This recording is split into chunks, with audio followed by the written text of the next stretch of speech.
आषाढ महिना म्हटलं की आठवतात कापण्या आणि धपाटे. बाहेर रिमझिम पाऊस पडत असतो आणि प्रत्येक मराठी घरातून कापणी तळणीचा सुवास दरवळत असतो. नमस्कार मंडळी, आपलं स्वयंपाकघर आणि आपण या माझ्या किचनमध्ये तुमचं स्वागत आहे. आज आपण पारंपरिक कापण्या कशा करायच्या याची रेसिपी पाहणार आहोत. चला मग रेसिपीला सुरुवात करूया. तर सगळ्यात अगोदर तुम्हाला मी योग्य प्रमाणात मेजरमेंट सांगते. आता मोजमापासाठी एखादी वाटी किंवा छोटंसं वाडगं किंवा छोटंसं पातेलं तुम्ही घेऊ शकता की त्याच्यानेच पुढचं सर्व मोजमाप घ्यायचं आहे. तर ह्या वाटीने मी 2 वाट्या इतकं गव्हाचं पीठ घेतलेलं आहे. आता याच वाटीने आपण पुढचं मेजरमेंट घेणार आहोत. तर बघा, याच आकाराच्या 2 वाट्या घेतल्या. त्याच्यामध्ये अर्धी वाटी पाणी आणि अर्धी वाटीला थोडासा जास्त गूळ घेतला आहे.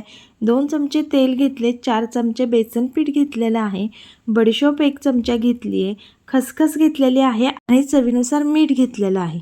तर चला, सगळ्यात अगोदर आपण कोरडे जिन्नस एकत्र करून घेऊयात. तर सगळ्यात अगोदर मी काय करते, तेल थोडंसं गरम करून घेते. एक लक्षात घ्या, अगदी कडकडीत तेल गरम करायचं नाही आहे. तर मोहनसाठी अगदी कोमटसर असं तेल गरम करून घ्यायचे आणि ते पिठामध्ये ॲड करायचं आहे. तुम्ही जर कडकडीत गरम तेल करून टाकलं ना, तर कापण्या तळल्यानंतर तुमच्या हळूहळू कडक व्हायला लागतील. तर छान अशा थोड्या मऊसूत राहायच्या असतील तर तेल कडक घालायचं नाही आहे, अगदी कोमटसर असं तेल घालायचं आहे. तर तुम्हाला देखील कधी प्रश्न पडला आहे का, आषाढ महिन्यातच कापण्या का बरं केल्या जातात? तर आषाढ महिन्यात आहे ना, भरपूर पाऊस पडत असतो आणि गूळ आणि खसखस हे आपण जर खाल्लं ना, तर ह्यामुळे रोगप्रतिकारशक्ती वाढते. त्यामुळं ना, पारंपरिक जे पदार्थ आहेत ना, त्यांच्या मागे काहीतरी कारणं आहेत बरं का. तर ते केलेच पाहिजे. आणि आत्ताच्या पिढीला ह्या सर्व पदार्थांची चव आणि त्याचबरोबर महत्त्व देखील माहिती पाहिजेच. त्यामुळे प्रत्येक अगदी आजीच्या हातची चव देणारी आणि महिनाभर टिकणारी रेसिपी आपण पाहत आहोत. तर बघा, अगदी थोडंसं तेल असं गरम झालेलं आहे. गॅस मी आता बंद करते आणि आता पिठामध्ये आपण हे तेल टाकणार आहोत. तर पिठामध्ये तेल टाकल्यानंतर अगोदर चमच्याच्या साहाय्याने थोडंसं तुम्ही मिक्स करून घ्या आणि त्यानंतर हाताने मळा, कारण थोडंसं जर गरम असेल तर चटका बसू शकतो. तर आता बघा, पिठामध्ये आपण तेल घातलेलं आहे. आता हे व्यवस्थित आपण मिक्स करून घेणार आहोत. अगदी साधी, सोपी आणि झटकन होणारी रेसिपी आहे. तर काही ठिकाणी कापण्यांमध्ये सुंठ, वेलदोडे, जायफळची थोडीशी पूड हे देखील ॲड केलं जातं. परंतु या ठिकाणी मी फक्त बडीशोप वापरते आणि अगदी चिमूटभर मीठ टाकायचे, कारण कोणत्याही गोडाच्या पदार्थामध्ये ना मीठ टाकलंच जातं. आता इथे 4 चमचे मी बेसन पीठ घेतले, 1 चमचा बडीशोप घेतलेली आहे. आता हे कोरडे जिन्नस व्यवस्थित एकत्र करून घेऊयात आणि पिठामध्ये जे तेल टाकलं आहे ना, ते पिठाला आपण चांगलं चोळून घेणार आहोत, जेणेकरून काही अशी गुठळी वगैरे राहायला नको. मस्त जर असं मिक्स केलं ना, तर कापणीसुद्धा खरंच खूप छान होते.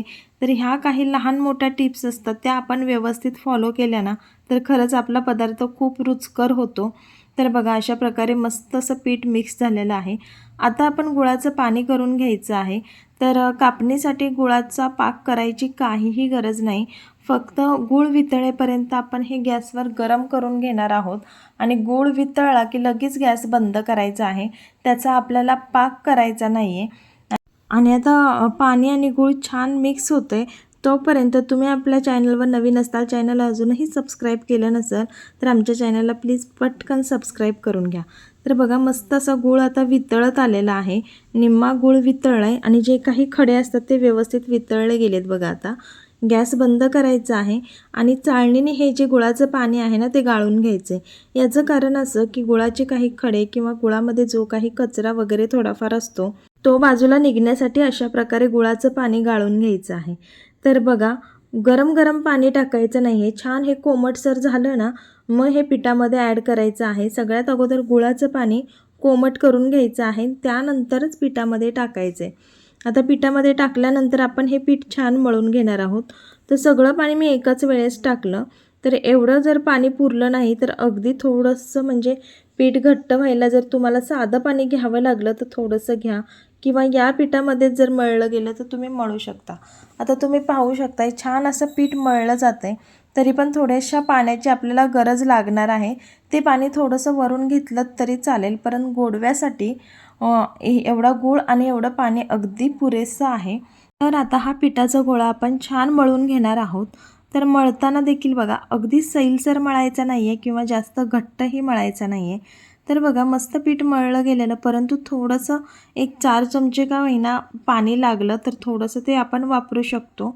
छान आता पिठाचा गोळा बघा अशा प्रकारे मळून झाला आहे. थोडासा घट्टसर, थोडासा सैलसर असा मळून घेतला आहे.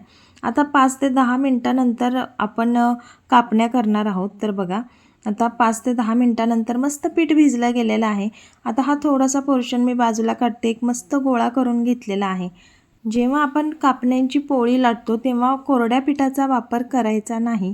तुम्ही थोडासा तेलाचा हात घेऊ शकता, परंतु नुसतीच लाटून घ्यायची ही पोळी, ह्याला पिठाची अजिबात गरज नाही. जर तुम्हाला वाटेल की थोडीफार पिठाची गरज आहे तर तुम्ही पिठाच्या ऐवजी तेलाचा वापर करू शकता. तर आता बघा जेवढी आपण पुरी जाडसर लाटतो की नाही त्याच जाडसरपणामध्ये आपण ही पोळी लाटून घेतलेली आहे. पोळी लाटून झाल्यानंतर त्याच्यावर छान अशी खसखसची रांगोळी काढायची, म्हणजे खसखस लावून घ्यायची आहे. आता ह्या पोळीला खसखस चिकटण्यासाठी आपण अगदी हलक्या हाताने लाटणं फिरवून घ्यायचे, जेणेकरून छान अशी खसखस त्या पोळीला लागेल. यानंतर आता आपण कापण्या करून घेऊयात. तर कापण्या करताना ना जशा आपण शंकरपाळ्या करतो ना अगदी तशाच, परंतु थोड्याशा मोठ्या आकारात ह्या कापण्या आपण कट करून घेणार आहोत, कारण कापणीचा आकार आहे ना मोठाच असतो. आपल्या महाराष्ट्रीयन खाद्य संस्कृतीत कापण्या हा एक अत्यंत पौष्टिक आणि पारंपरिक गोड असा स्नॅक आहे. आषाढ महिन्यात आणि सणासुदीला हे प्रामुख्याने बनवले जाते. गूळ हा लोहाचे उत्तम स्रोत आहे, त्यामुळे कापण्या खाल्ल्याने शरीरातील हिमोग्लोबिनची पातळी सुधारण्यास मदत होते. हा पदार्थ ना भरपूर दिवस हवाबंद डब्यात ठेवला ना तर तो सहज 15 ते 20 दिवस सहज टिकतो. आता इथे कापण्या आपण कट करून घेतलेल्या आहेत. एकीकडे अगदी थोडंसं गरम असं तेल आपण गरम करून घेतलं आहे. त्यानंतर आता याच्यामध्ये आपण कापण्या सोडायच्या आहेत. तर बघा अगदी कडकडीत तेल गरम करायचं नाही आहे, थोडंसं मीडियम असं गरम करायचं आहे. आणि ज्या सगळ्यात अगोदर कापण्या आपण टाकलेल्या असतात ना त्या अगदी पटकन तळल्या जातात. तर त्या तशाच न ठेवता ज्या कापण्या तळल्या जातात त्या थोड्या थोड्या आपण बाजूला काढून घ्यायच्या आहेत, जेणेकरून सगळ्या कापण्या अगदी एकसारख्या रंगाच्या आणि छान अशा तळल्या जातील. तर कापण्यांवर आहे ना जी खसखसची आपण रांगोळी घातलेली असते ना ती इतकी सुरेख दिसते आणि खसखसची चव देखील अगदी सुंदर लागते. तर बघा एका चाळणीत किंवा तुमच्याकडचा टिश्यू पेपर असेल तर त्याच्यावर ह्या आपण कापण्या काढून घेणार आहोत. तर दुसरी देखील पोळी मी इथे लाटून घेतलेली आहे. अगदी त्याच्यावर आता खसखस टाकून मस्त अशा ह्याच्या देखील मी कापण्या करणार आहे. तर खूप चविष्ट आणि आपली ही पारंपरिक रेसिपी आहे. तर ह्या पारंपरिक रेसिपी आपण केल्याच पाहिजे. अगदी साध्या सोप्या आहेत आणि बघा प्रत्येक पदार्थामध्ये पौष्टिकता आहे. आत्ताच्या काळामध्ये फास्ट फूडचं भरपूर प्रमाण वाढलेलं आहे. तर आपण ह्या पारंपरिक पद्धतींकडे जर वळलो ना तर अगदी फास्ट फूडचं मुलांचं प्रमाण जे आहे ते कमी होईल. तर त्यामुळे असे पारंपरिक पदार्थ प्रत्येक घरामध्ये हे बनलेच पाहिजेत आणि प्रत्येक पदार्थाचं महत्त्व देखील मुलांना समजून सांगितलं पाहिजे, जेणेकरून त्यांचं आरोग्य देखील अगदी उत्तम राहील. तर आहे ना आपल्या महाराष्ट्रामध्ये ना भरपूर असे सण आहेत की प्रत्येक सणामागे ना एखाद्या पदार्थाचं खास असं वैशिष्ट्य आहे. तर बघा आता या ठिकाणी जे आहे ना कापण्या मस्त अशा तळलेल्या आहेत, या देखील आता आपण काढून घेणार आहोत. आणि बघा अगदी एकसारख्या कलरमध्ये मस्त अशा खमंग कापण्या तयार झालेल्या आहेत आणि त्याच्यावरची खसखस बघा काय सुंदर दिसते. अगदी अचूक प्रमाणासहित मी ही तुम्हाला रेसिपी दाखवली आहे. रेसिपी आवडली असेल तर नक्की आम्हाला कमेंट करून कळवा आणि ही रेसिपी ट्राय केल्यानंतर तुमची रेसिपी कशी झाली आहे ती देखील कमेंट बॉक्समध्ये कळवायला विसरू नका. व्हिडिओ आवडला असेल तर व्हिडिओला नक्की एक लाईक करा, व्हिडिओ शेअर करा आणि सगळ्यात महत्त्वाचं म्हणजे आमच्या आपलं स्वयंपाकघर आणि आपण या यूट्यूब चॅनलला सबस्क्राईब करायला विसरू नका. तसेच वेळात वेळ काढून हा व्हिडिओ पाहिल्याबद्दल तुमचे खूप खूप धन्यवाद. थँक्यू.